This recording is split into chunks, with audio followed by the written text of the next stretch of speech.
ụmụnne m ndị Igbo ndewonu. Ndị Igbo be anyị kwukwara ya ka okwu ma tụọ ya dịka ilu si na onye aṅụ na nga n'ihi oyibo anabeghị. Ọ bụrụ na ị mara polisi ọla bụ isiokwu nọ na ị ga-arahụkwa na be gị mkpọtọ nwa afọ ọgaranya ka ogbugbu ya. Ignorance is not an excuse in the court of law.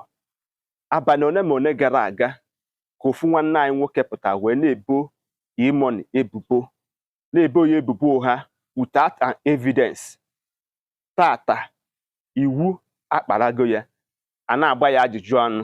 Ọ sị na ọ chọrọ inwe trafik, na ọ bụ a content creation. Nwanne m, ọ bụ na ịbụ a content creation, mara okwu ị na-ekwugasị n'iru akwụkwọ.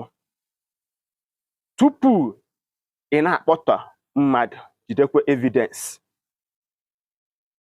Mara onye karịrị gịnị, mara onye karịrị. Oke soro ngwere ma mmiri, ọka oke o nwere ike ịkọ ngwere. Oyi ndụ jem ife na ihe sokwa anyị. Tata nwanne anyị nwoke unu afụgo na atụgo ya nga, ọ ga-anọ 10 years. Unu ma ihe o ritere maka gịnị? Defamation of character. O mebigo image nwanne anyị nwoke bụ E-money. Ọ bụrụ na agwọ emeghị ihe o ji wee bụrụ agwọ, nwaanyị ewere ya kere nkụ.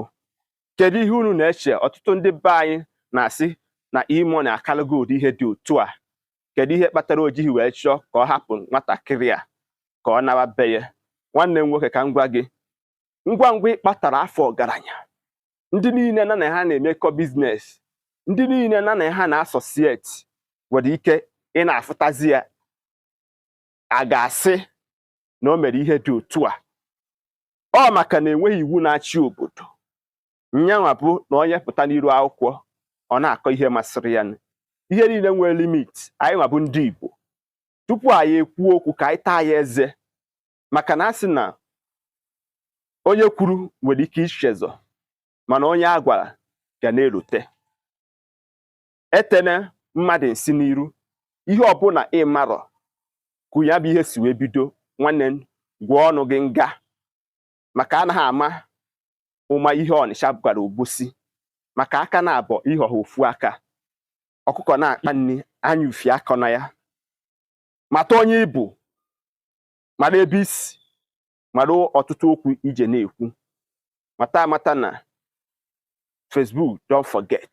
Ị nwere ike ikwu ihe chefue, mana ịntanetị remain forever. Asị m, ụzụ amaghị akpụ ogene na-egbu anya n'ọdụ. Onye a gwara kwe, afọ ọzọ a ga-agwakwa ya. Ndewo. Aka bụ nwanne gị bụ Maazị UC. Tụsara m ozi a